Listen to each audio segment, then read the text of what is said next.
أعوذ بالله من الشيطان الرجيم بسم الله الرحمن الرحيم الحمد لله والصلاة والسلام على سيدنا ونبينا محمد وآله الطاهرين.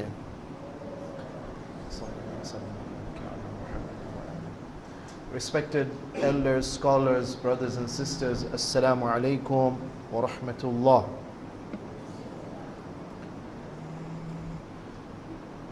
In our discussion about the rituals of Hajj, we said that it is a once-in-a-lifetime experience and therefore it has the power to transform and change our lives. And it becomes wajib, obligatory, not on everyone but only on those who are able and capable, able physically, capable financially, and of course there is no restriction about traveling. But in order to ensure that the procedure by which the Hajj is performed is a valid one, we need to make sure that we follow the true teachings of the Holy Prophet as explained through the holy Imams of the Ahlul Bayt alayhimus salam. And then we looked into the recommendations of staying in Medina and the challenges that we may face in Jannatul Baqi'. So now we are ready to start the journey from Medina to go to Mecca for the first part of Hajj. We said that Hajjatul Islam is made up of two basic parts, the smaller Hajj and the bigger Hajj. Hajjatul Islam is the name given to the once in a lifetime wajib Hajj that has to be performed. If you're performing it for a second time, which is mustahab, therefore it's no longer called Hajjatul Islam. It is Hajj, definitely recommended, but it is no longer that wajib once in a lifetime Hajjatul Islam. Nevertheless, the name is different but the procedure is the same. So it is made up of two parts, the smaller Hajj known as Umrah, Umratul Tamattu', and the bigger Hajj known as Hajjul Tamattu'. We shall start with the smaller Hajj first, which is the Umratul Tamattu'. It is made up of 5 basic components. Number 1 is to enter into a state of Ihram, but at a specifically designated place known as the Miqat. And once we are in the state of Ihram, certain restrictions will begin to apply to us, just like they apply to us once we say Takbiratul Ihram in Salah, and once we make the niyyah in the Fajr in the holy month of Ramadan for the sake of fasting, the 9 items become haram in the state of fasting. In the state of Ihram, then we travel from the Miqat, we go to Masjidul Haram. And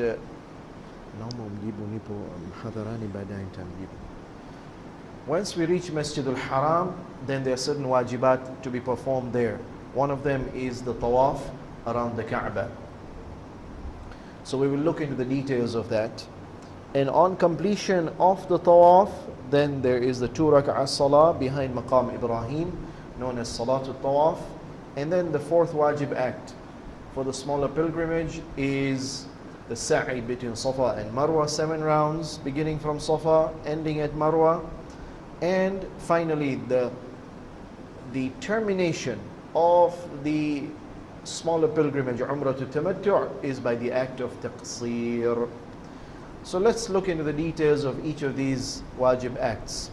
The first one is Miqat. Miqat by definition is a specifically designated place by the Holy Prophet sallallahu alaihi wasallam, of course by guidance from revelation from God, that this is the place where Ihram is allowed, where a person is allowed to enter into the state of Ihram, meaning that it is wajib to enter into Ihram at this place only. You can't do it before this place, you can't do it after this place. You can't do it before this place because you're not allowed to pray Salatul Dhuhr before noontime. The waqt of Salah is fixed. So also the miqat of the ihram is fixed. You can't enter into ihram before that designated place. And in case if you pass that place without ihram deliberately, then you must return back to that miqat to enter into the state of ihram. The interesting thing about the miqat is that there are about 9 places. It's not only one fixed place. So the Kaaba can be approached from all over the world from different entry points, gateways. So Dhul Hulayfa or Masjid Shajara is for those who are proceeding from Medina. Medina is to the north of Mecca. Or somebody wants to come from Iraq, there is a miqat known as Wadi al-Aqiq. Or somebody from Syria or Egypt or North Africa, there's a place known as Juhfa. Or for Yemen, there's Yalamlam. Or for Ta'if, there's Qarn al-Manazil. Or Adna al-Hil, for those who are already very near Mecca or inside Mecca.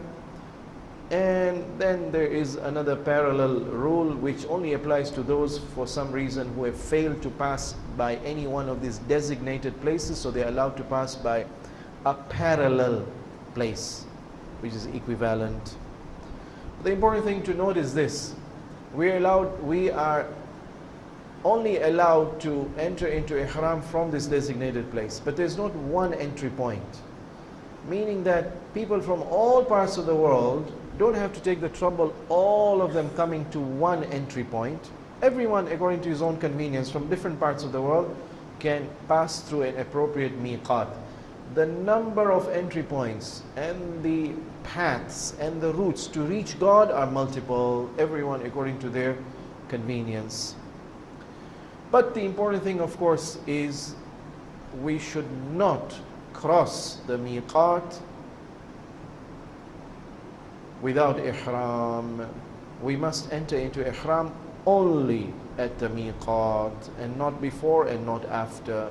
And in case if we pass, we must return. So, because inshallah we will be beginning our journey from Medina, therefore the miqat we will go to is Dhul Hulayfa, which is just outside Medina, old Medina. Medina is now expanding. The old Medina, it was about 12 kilometers away from Masjid al-Nabawi, sallallahu alayhi wa alihi. In case if you're interested to know why is this miqat known as Masjid Shajara. Shajara means a tree. Dhul Hulayfa, Halfa is also the name of a tree. There used to be, it was a wide open desert. So because there was a tree of this particular name, the place has been named as Dhul Hulayfa.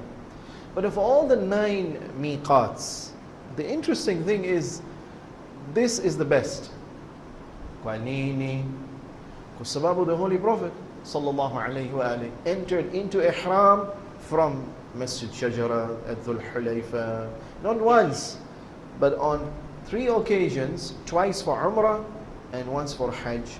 In the 7th year of Hijrah, and then again in the 8th year of Hijrah, he went into ihram at Masjid Shajara.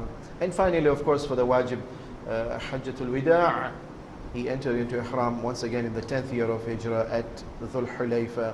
And subsequently the Imams of the Ahlul Bayt alayhimus salam, who had adopted Medina as their homeland, unless they were forced to migrate away from Medina to Samarra or to Kadhimain or to Khurasan, but so long as they lived in Medina, they also used the miqat of Masjid Shajara. And the wives of the Holy Prophet also carried on the sunnah of the Prophet sallallahu alaihi wa alihi. Why is the rule so strict about miqat? The Imam alayhi salam says, "Man ahrama qabla al-miqat fala ihrama lah." You enter into ihram before the miqat. Sorry, this is a batil ihram. There's a fixed place out in the desert, not even in the city. I want to do it in a holy place, Masjidun Nabi sallallahu alayhi wa alihi. No. Are you better than the Prophet? The Prophet lived in Medina, did not do it in Medina or in Masjidun Nabi. He went out. Qanini. Or the other riwayah says, لا يجاوز المواقيت إلا وهو محرم. You're not allowed to pass through the miqat unless you're already into the state of ihram, otherwise come back. وَنِينِ وَسَبَابُ لا يجوز لأحد أن يدخل الحرم إلا بالإحرام. The ihram is necessary because we are now going to enter the haram, which is outside the city of Mecca. And then we will enter the city of Mecca. And then we will enter Masjid al-Haram. And then we will engage in tawaf. The meeting, final meeting, is going to take place a very far distance away. It's almost about 400 something kilometers away from Medina. Yet 400 kilometers away, I need to be in a state of readiness and preparation for that final meeting. This is a specific spiritual discipline to adopt. In the riwayah of Imam Zainul Abidin alayhi salam to Shibli, when he asks him, Shibli, did you travel to the miqat when you started your Hajj? And Shibli said, yes. So Imam said, when you went to the miqat, did you make the niyyah that you have begun your journey from a state of disobedience and sinfulness to a state of obedience? Before you meet the Lord, you have to prepare yourself to stop willfully sinning. You have to prepare yourself to willfully comply and obey and carry out your duties from God. And that needs preparation, that needs time. Did you do that preparation by going to the miqat? That's the spirit of going to the miqat. So I may be negligent, I may be carefree, I may be heedless, I may be mindless, doing whatever I want, but no longer. This trip, this journey and trip is a specific spiritual, ritual journey which has the potential to transform us spiritually. The requirement is our niyyah, our determination to become pure. So now we have gone to the miqat, insha'Allah, and we want to enter into the state of ihram so that I can become a guest of God and allowed into the presence of God. There's a specific procedure to be followed. 3 actions are wajib. There's a dress of ihram that has to be worn.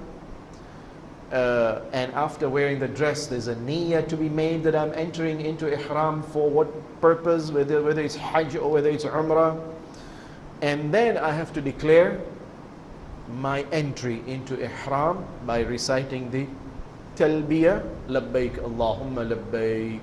So let's look into the details of these 3 actions. Action number 1 is the dress. Of course, you can't wear the wajib ihram dress unless you have undressed and removed your daily normal stitched clothing.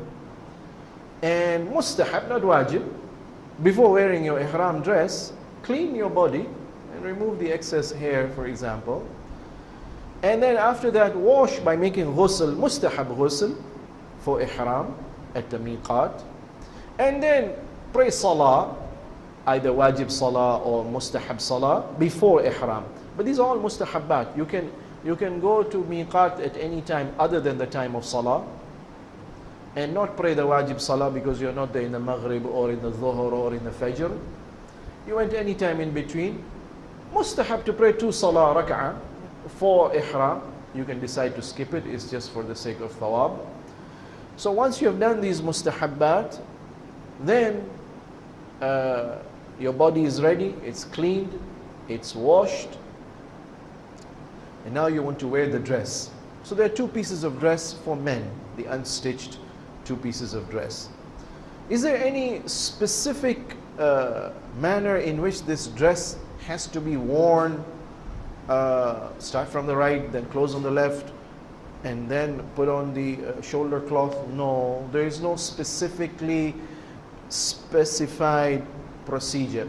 Basically, you have to cover parts of your body, the lower part with the loin cloth and the upper part of the body with the shoulder cloth. So long as the wajib portions are covered, that's enough. So what are we supposed to cover? With the loin cloth, for the males, sorry, for the females, the stitched clothing is allowed, and no need for two pieces. Ihtiyat, yes, according to some mujtahid, you should have two pieces of unstitched dress. The normal stitched dressing, which is the necessary wajib hijab, that can become the ihram. But there are some rules about those dresses, we'll come to that. So for the males, the loin cloth should be big enough, opaque enough, to be able to cover from the navel till the knee. That is wajib. The shoulder cloth should be able to cover wajib, the shoulders, the arms, the chest and the back. Wajib. Mustahab, yes, a little above the navel for the loin cloth, a little below the knee for the loin cloth, up till the ankle. For the shoulder cloth, yes, it should be wide enough, flowing enough till it reaches the start of the loin cloth and below.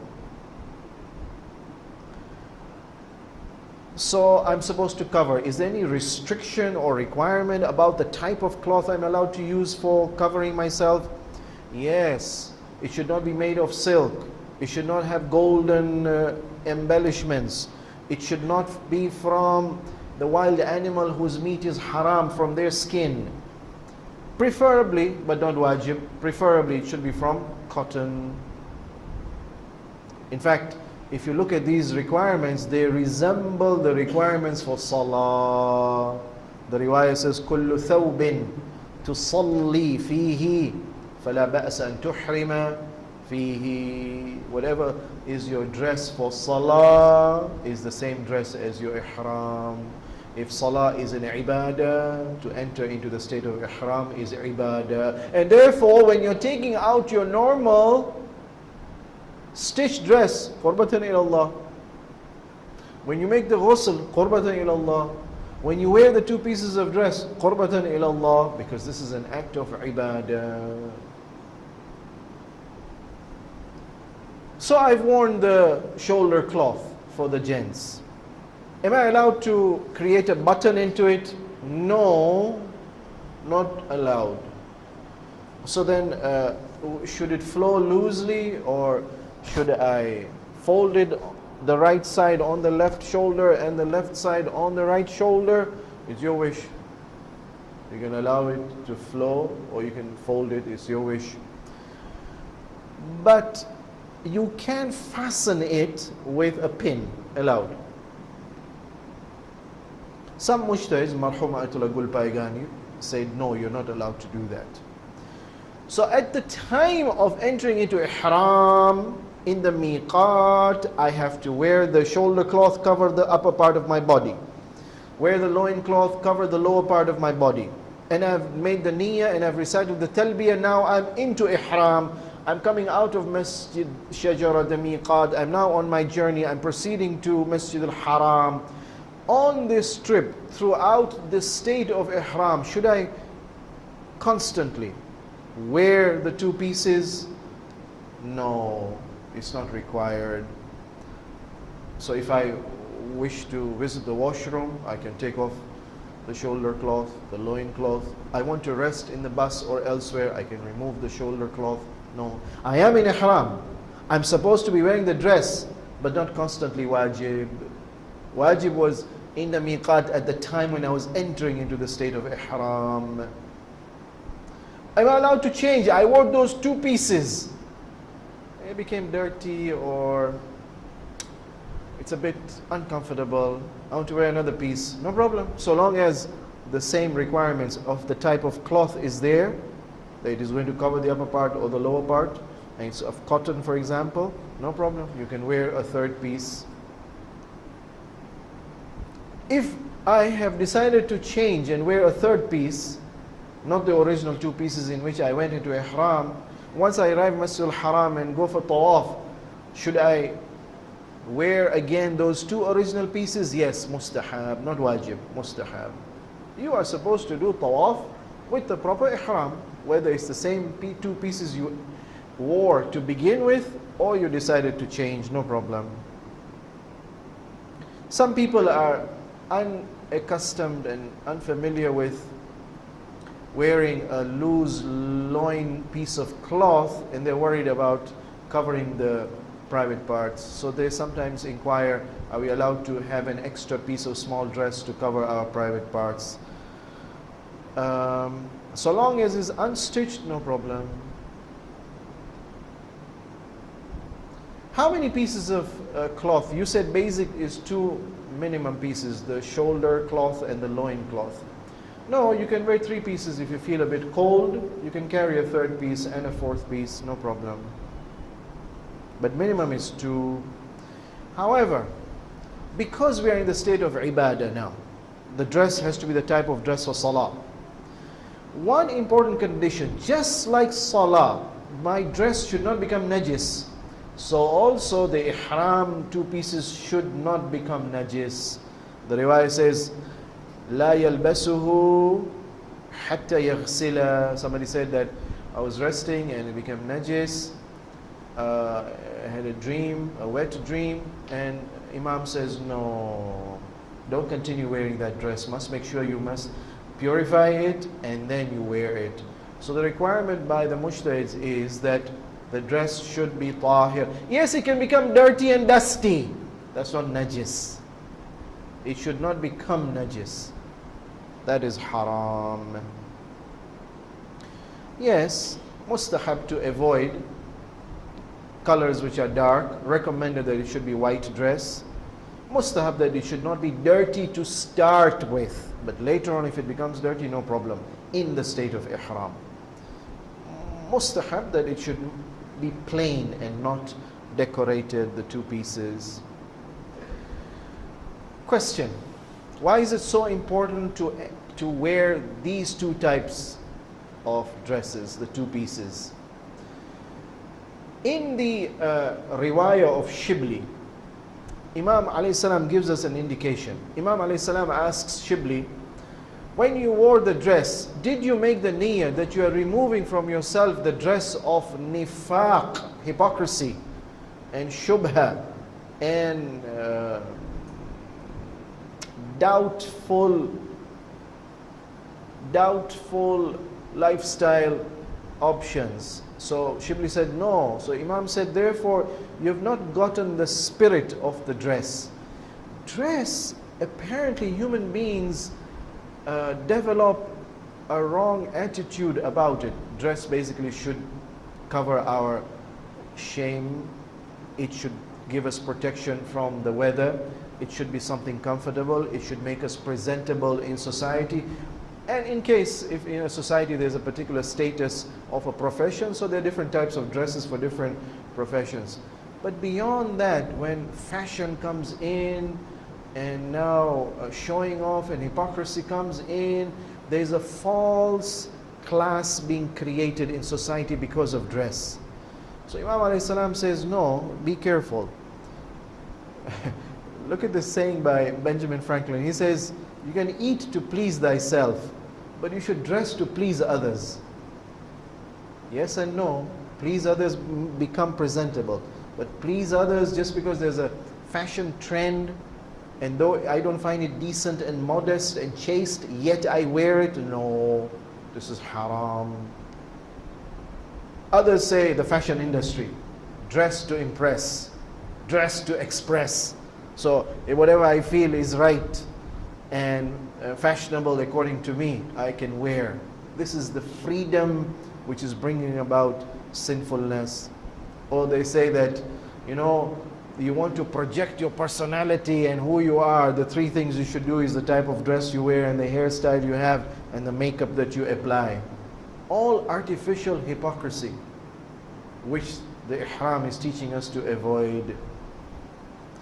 So they advise you, they say the value of a person is not the dress which he or she wears. The value of the person is the person himself.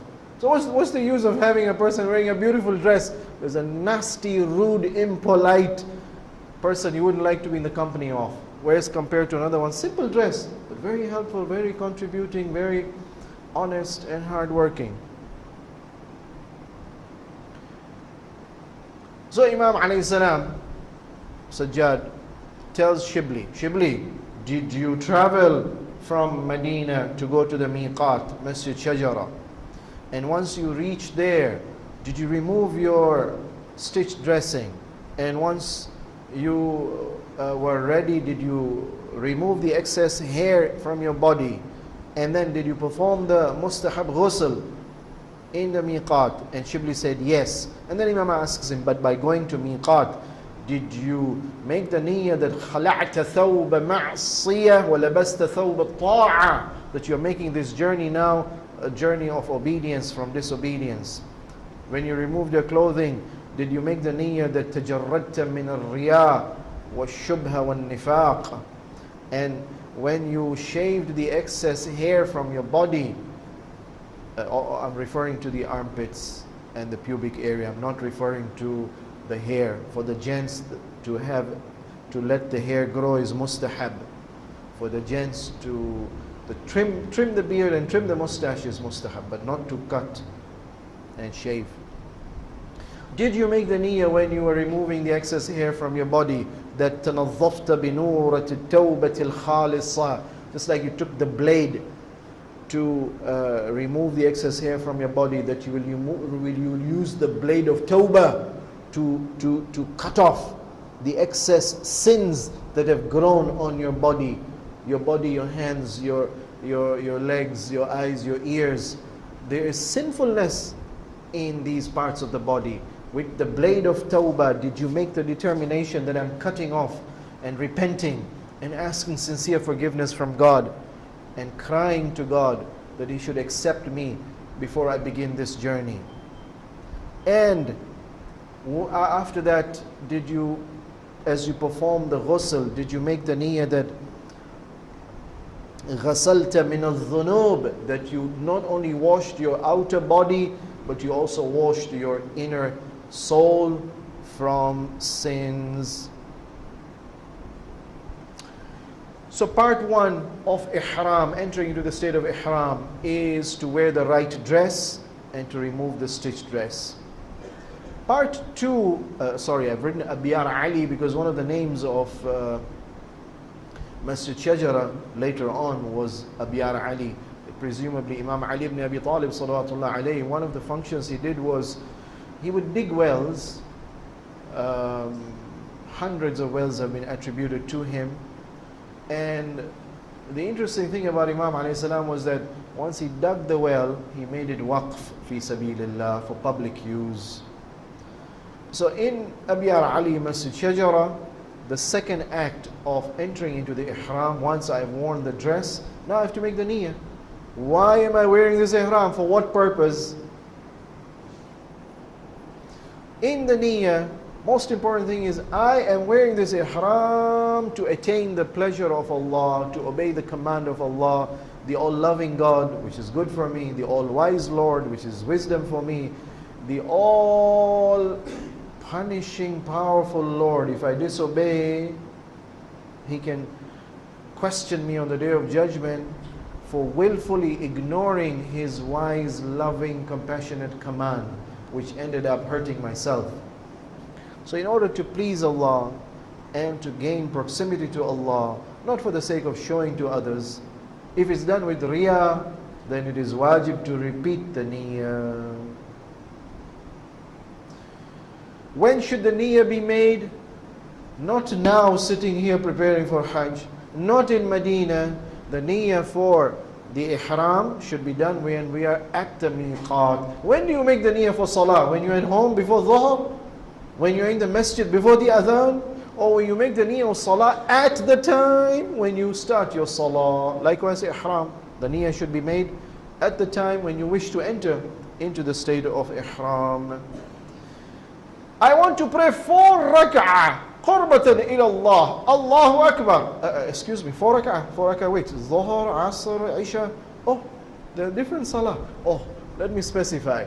When a single act can apply to 3 different types, then you have to specify which act are you doing.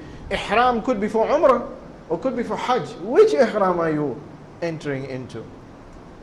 I want to go for Hajj. Yeah, but Hajj is even two types. There's Hajj Ifrad and there's Hajj Tamattu'. Which one is your Hajj? And even after you've decided the type of Hajj or the type of Umrah, are you doing this, your Hajj, for yourself, or you have been sponsored by someone?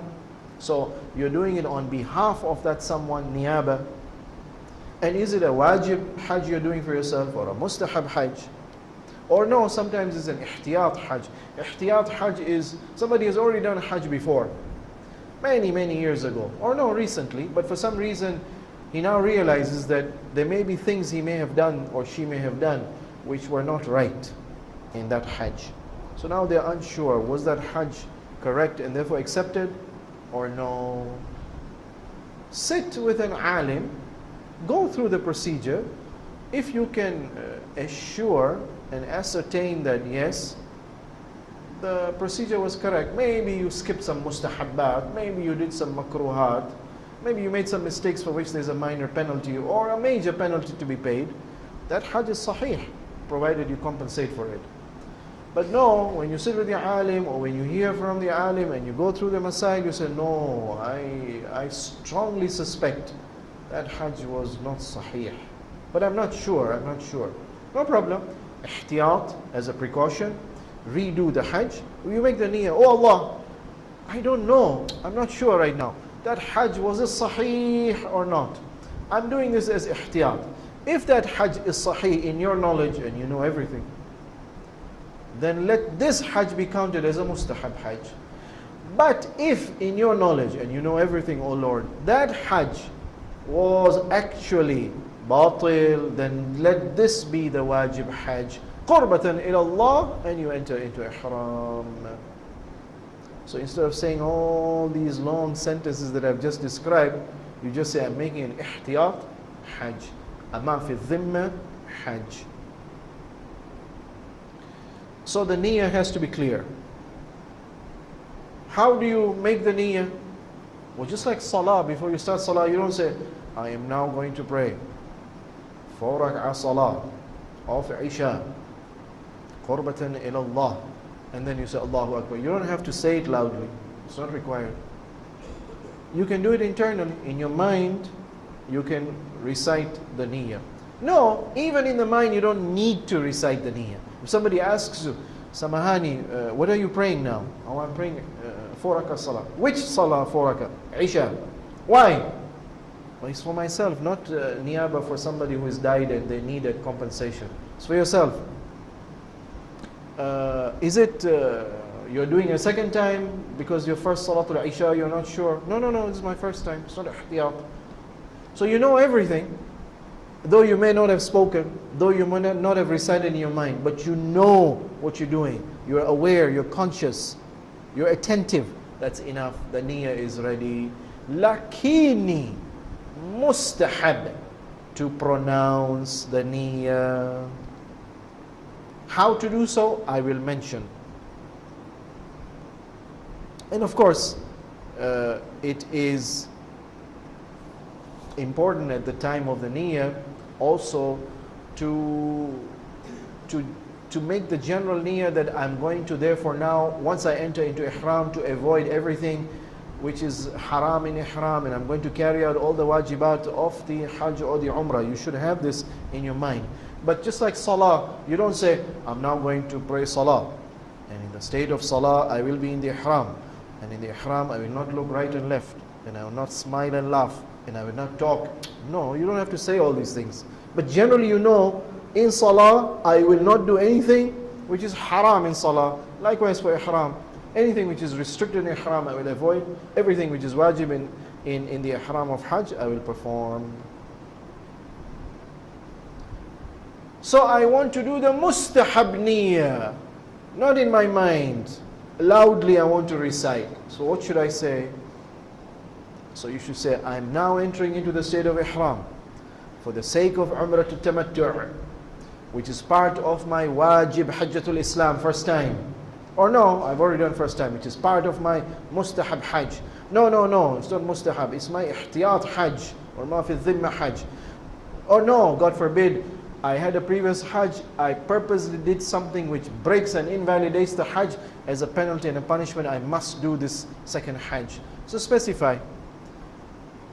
And this Hajj is for myself, the Umrah to Tamattu as part of the Hajj is for myself, or no, on behalf of my sponsor, niyaba for him or her, or no, I'm not being paid to do this Hajj for niyaba.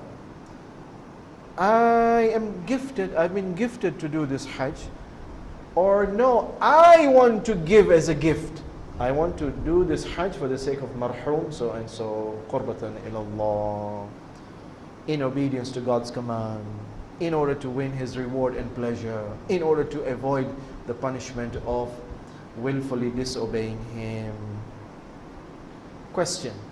So niyyah is wajib, and to pronounce is mustahab, but what is the spiritual aspect of making the niyyah? Shibli was asked by Imam Sajjad alayhi salam, so you went to miqat, did you make the niyyah? And he said yes.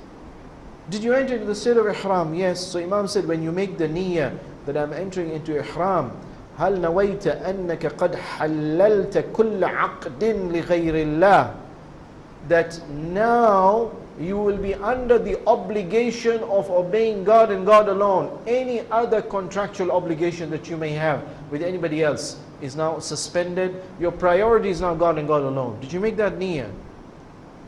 And when you entered into the state of ihram, did you make the niyyah that just like I'm going to make on myself haram these 26 items in the state of ihram, 26 is an example, but for the rest of my life, just like this journey is a journey to meet God, I have a longer journey to meet God in akhirah. For that longer journey, I will avoid all the other haram acts which God has prohibited. Haramta ala nafsik kulla muharram. There are some acts which are mustahab in ihram, as I pointed out. For example, the removal of excess hair and the making of ghusl and the prayers. So let me go through the whole list. Mustahab to trim the excess hair, trim the nails, mustahab to do the ghusl. Mustahab to go into the state of ihram to the miqat at the dhuhr time of prayer, because the Holy Prophet ﷺ went at that time.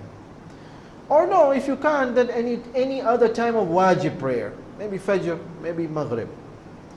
Or no, if it's not any other time, then go and pray Salah, which is Qadha Salah, wajib Salah. Or no, you've got all your wajib and Qaza ready, so at least mustahab to pray 2 rak'ah, mustahab to pray 6 rak'ah, 2, 3 times, Salatul Ihram. Or no, at least 2 rak'ah, Salatul Ihram, in the miqat. And mustahab in this salah not to recite any surah, mustahab to recite after Fatiha in the first rak'ah Surah Ikhlas, and in the second rak'ah Surah Al-Kafirun after Fatiha. Mustahab also, there's a dua. You will notice that you have been given a book of Adabul Haramain, which has the mustahab du'as to be recited when you pronounce the niyyah and you wear the dress of the ihram. Mustahab that you wear a cotton dress ihram, and then the talbiyah, the mustahab of talbiyah I'll mention later on. There are some things which are makruh in the state of ihram. Makruh to wear a black ihram. Mustahab that the ihram that you wear is لا يحرم في ثوب الأسود ولا يكفن به الميت. Just like the mayyit, mustahab, not wajib, mustahab to be given 3 pieces of white dress. Incidentally, the mayyit also wears the same. He's got a loin cloth from the navel to the knee. He's got a shoulder cloth from the shoulder down till a little below the knee, the qamis, the robe. So you've got the lower dress, the skirt or the lower garment, and you've got the upper dress, and then finally you've got 1/3 piece of kafan which covers from above the head to below the feet. That is mustahab, it should be white. So also the ihram should be white. Makruh that it should be black. Makruh that it should be dirty. Makruh, it should be decorated. Makruh to apply henna before miqat. Especially, henna itself may be mustahab. But makruh if the effect and the color of henna is going to remain till the time of entering into ihram. Makruh to bathe, to take a bath, not a ghusl. Ghusl is mustahab. To take an ordinary bath in the state of ihram. But if somebody wants to do it, it's allowed. However, try to avoid massaging the body, because that will cause hair fall, which is haram in the state of ihram. Try to avoid brushing teeth. Brushing teeth is mustahab, but excessive may cause bleeding. Makruh. Try to avoid to do anything which will cause hair fall. For example, scrubbing the face. Makruh in the state of ihram to use a pillow to rest which is yellow in color, or a bed cover which is yellow. Makruh to recite poetry. We'll come to this because they are related to the talbiyah. So, did you enter Shibli? Imam Sajjad alayhi salam asks Shibli, did you enter miqat? And did you pray the 2 rak'ah salah? And when you entered the miqat, the masjid now, did you enter with the niyyah, the annaka bi niyyati ziyarah? Now you are preparing for the ziyarah to come into the presence of God in Masjid al-Haram around the Kaaba. That is your goal, but preparation is 400 kilometers away. So don't enter into masjid as a ritual. Everybody's doing it, I'm doing it. No, internally you should know this is a preparation for that final goal. Therefore, from now till then, I have to be in the state of gradual preparation and self-discipline. And did you pray the 2 rak'ah? It's not wajib, it's mustahab. Did you pray those mustahab 2 rak'ah salah of ihram? Yes. But did you make the niyyah taqarrabta ila Allahi bi khayril a'mal? Also, you have made the niyyah that in the state of ihram, I will avoid all that is haram and I will do everything that pleases God. Okay, so what pleases God? One of the best things that pleases God, salah. Did you start with salah? Did it cross your mind to pray salah? Therefore, you are already thinking that I'm now in a state and a mode where I want to do everything which pleases God and brings me close to God. And finally, after the dress of ihram has been worn and after the niyyah has been made, you are still not in ihram. I've come to the masjid, I've made the wudu, my dress is sahih for salah, I'm standing, I have made the niyyah, I'm praying salah, but I've not made the takbiratul ihram. I'm not in salah as yet. To enter into salah and to enter into ihram, we must pronounce the talbiyah. So what are the rules about talbiyah? Talbiyah has a wajib part and a mustahab part. There are 4 labbaik. Labbaik Allahumma labbaik. Labbaik la sharika laka labbaik. These 4 labbaik are wajib to enter into the state of ihram. But mustahab to add something more. Inna alhamda wal ni'mata laka wal mulk la sharika laka labbaik. This is an extra mustahab, but not wajib. But wajib for the pronunciation to be correct. And that's why this exercise or the daily practice, that if we can't pronounce it correctly, we must learn to pronounce it correctly. Not only the labbaik, but also the salah, the fatiha and the surah, and the wajib dhikr. I tried as much as I can, but I can't. No problem. Then that is something beyond your control. Allah will forgive you. Do as much as you can. I can't. The little that I can is so complicated that no Arabic speaking person listening to me can appreciate what I'm saying. No problem. In that situation, you can recite whatever wrong recitation you can make, but also make the translation and also give niyaba to someone on your behalf that they should recite the talbiyah for you.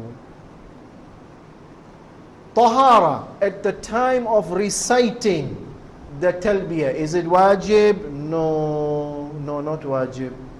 That means without wudu, without ghusl, I can be in Masjid Shajara and say labbaik Allahumma labbaik, and it is sahih.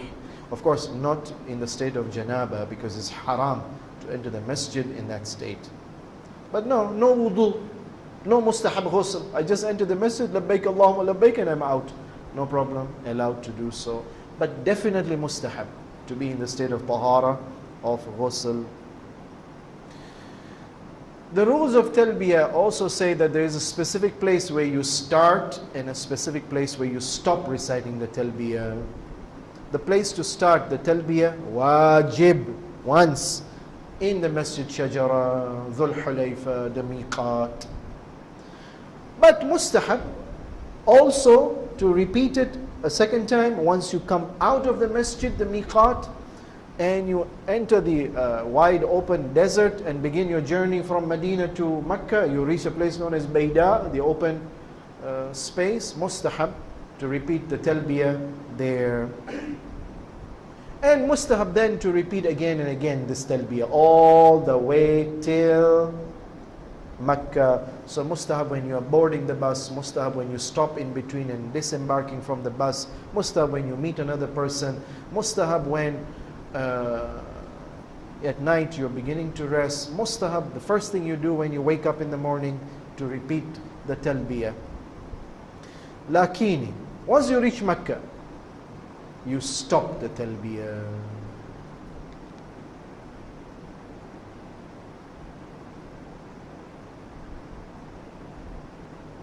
So mustahab to repeat the talbiyah after that once wajib. Talbiyah can be repeated several ways. One way is just said labbaik, labbaik, the simplest repetition. Or no, the longer one will be labbaik Allahumma labbaik, labbaik la sharika laka labbaik, repetition of this 4 labbaiks. Or no, there's a longer one than that. Labbaik dhal ma'arij labbaik. It's a long dua, maybe about 10, 12 times you repeat labbaik with different dhikr. Mustahab, all these are mustahabbat. Mustahab to repeat when you're embarking on the bus, disembarking, when the bus is... Nowadays the roads have been constructed such that they're all through flat land. In the past, the caravan routes may have to pass hills and valleys, and therefore the riwayah says it's mustahab when you're ascending a hill or when you're descending into the valley, mustahab to recite the talbiyah. Mustahab to repeat the talbiyah after every wajib prayer, farida prayer. Mustahab when you meet another caravan. Mustahab to recite the talbiyah at night as you go to sleep. Mustahab to recite the talbiyah before fajr in the time of sahar. Even, no problem, if you're in the state of janaba or the woman is in the state of her monthly flow. And obviously you stop at the time when you reach Mecca. Question: what is the spiritual aspect of reciting the talbiyah? Imam Sajjad alayhi salam asks Shibli, when you were in the miqat, did you recite the talbiyah? And he said yes. But did you make the niyyah that nataqta lillahi bikulli ta'a wa sumta an kulli ma'asiyah? Labbaik means yes my master, yes my master. Allahumma labbaik, because you are Allah, the all-perfect being, who alone deserves to be obeyed and worshipped and thanked and remembered and praised and prayed to and hoped in and feared from. Did you make that niyyah that from now onwards your tongue will only speak yes my true master? That means no yes to other people, especially if those other people will ask you to do things against God's command. Did you make that niyyah? So essentially this labbaik is a life-changing commitment and a determination not to commit any sins by our eyes or ears or tongue or any other parts of the body. Because now we are in the presence of God and going to the higher presence of God. And therefore we should not disrespect in the presence of God. Here I am saying, oh Lord, I'm your slave. And then I forget God and start obeying others. basically the whole message of talbiyah is, my whole lifetime I may have been heedless and mindless and negligent of God. I may have been saying yes to the glitter of the dunya, the haram glitter, to the commands by other people, to dictators and evil systems. Or what do I do? The education system and the cultural system and the media and the political system is not according to God's command. What do I do? What do you do? There's a duty for every situation. From now on, labbaik Allahumma labbaik in all aspects of my life. Or sometimes people are strong and smart, but they follow that inner little God inside. Oh no, they follow the devil. So labbaik yes to God, and la labbaik to any power or entity other than God. And not only once, but several times throughout, from the miqat till Makkah, meaning this whole trip, meaning my whole journey of life also, I will always be saying labbaik Allahumma labbaik. I give you a practical application. There's a young man on one of the past trips of Hajj. The mother came to me, Sheikh, my son, I'm telling him not to listen to music, but he listens. Can you please advise him? So I say, young man, don't you know what is music is haram? He says, yeah, but you know everybody else, and you know it's so attractive, and inshallah I will try to avoid. I said, listen, this whole trip of Hajj, what did you say? Labbaik Allahumma labbaik. So when the temptation comes from music, just remind yourself, labbaik Allahumma labbaik. No, I'm sorry, I did not clarify one thing.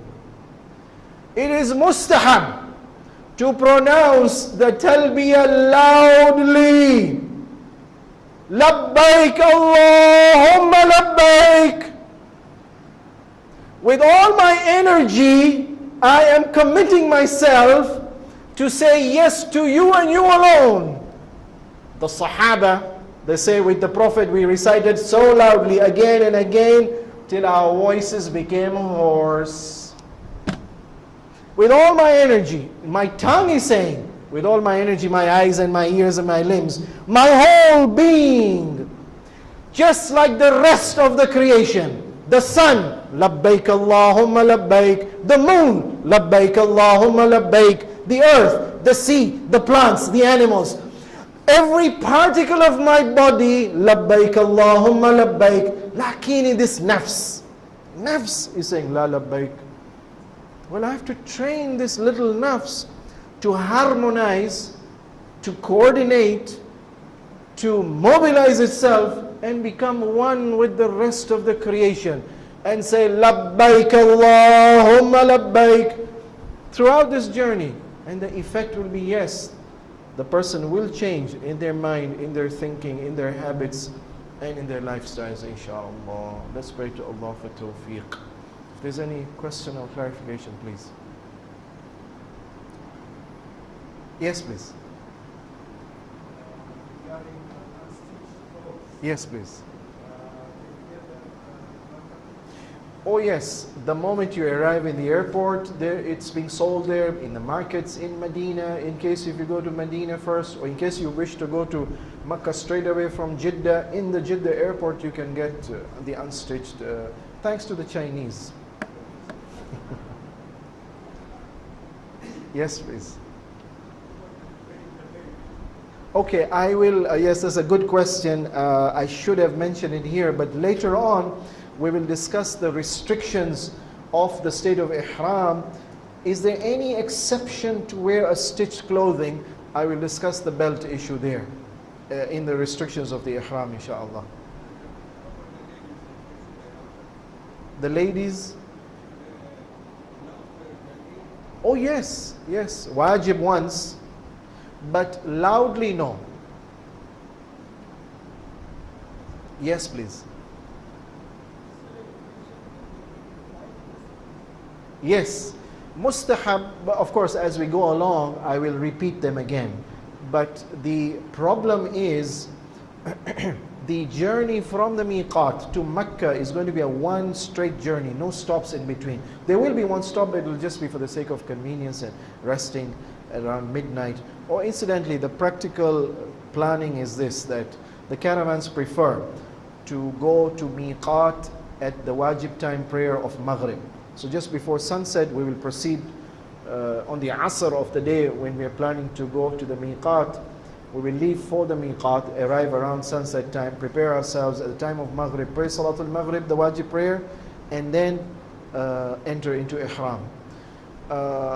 Preferably the ghusl should be done at the miqat in Masjid Shajara, but so many caravans come there. There are facilities, but they may not be enough, and therefore we end up wasting time. Well, wasting time meaning that we end up spending a lot of hours. In order to cut down the number of hours, just for the sake of convenience, the Hujjaj will be told that do the ghusl at home in Medina and not in the miqat. Mustahab to do it at miqat, but for convenience we are allowed to do it before. One, this is the ghusl of the entering into ihram.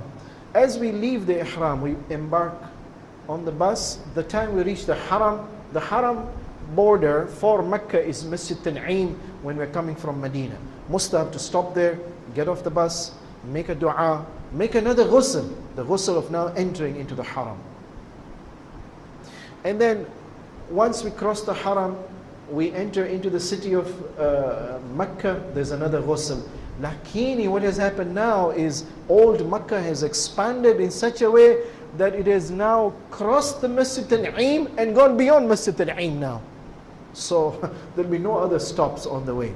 And then there's a fourth ghusl that we need to do when we want to enter Masjid al-Haram. And then there's a fifth ghusl that is mustahab to do for the sake of tawaf. Because of convenience, simply because of convenience.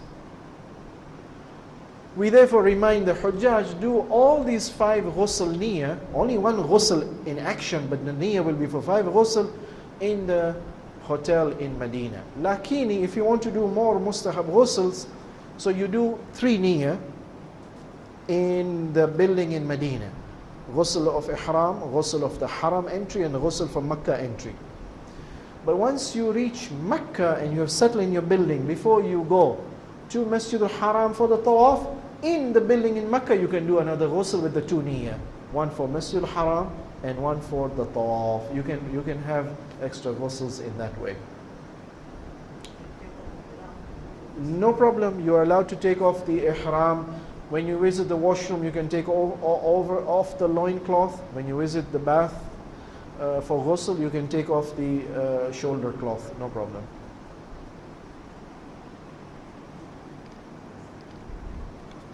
The question from the lady's side, can my first Hajj be a niyaba Hajj of somebody else? According to some mujtahids, yes, you're allowed to, no problem. Because it is not wajib on you. And the big question is, can a person who has never performed any Hajj in his or her lifetime, can they be selected as an agent and a na'ib to perform Hajj on behalf of some deceased person or some diseased person who has the money but doesn't have the health to go and do Hajj in their lifetime? The answer is yes, no problem. If it's not wajib on you that year by your own funds, and the money which has been given to you is not for you to do your Hajj, it's been given to you to do somebody else's Hajj, then yes, you're allowed to do it.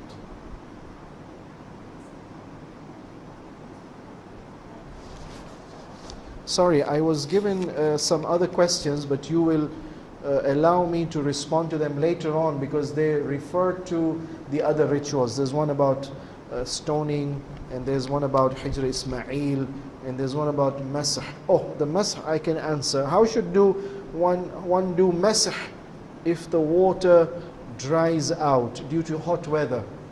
I have not experienced in hot weather that the water dries out. What you need to do is take extra water when you're washing the wajib wash of the face, the wajib wash of the hands. If there's extra water flowing, it should not dry out. Unless your wudu is so prolonged, it should not be that prolonged that it should dry out.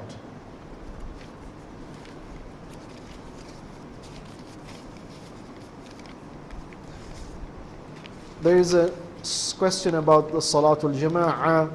If we are going to pray Salah in the masjid, do we pray with the niyyah of Jama'ah or Furada? No, you pray with the niyyah of Jama'ah. Sallu fi masajidihim. The Imams alayhi salam have instructed, go and pray in the mosques of the Muslim brothers, and therefore pray in Jama'ah, not with the niyyah of Furada.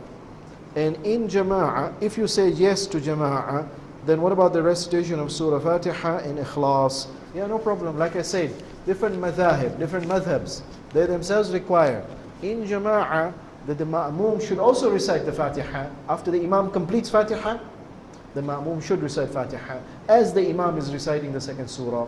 But we say no, you can recite Fatiha even as the Imam is reciting Fatiha. You can recite the other surah even as the Imam is reciting the other surah. There are other questions. As an appropriate, as we go ahead, I will respond to them, inshallah.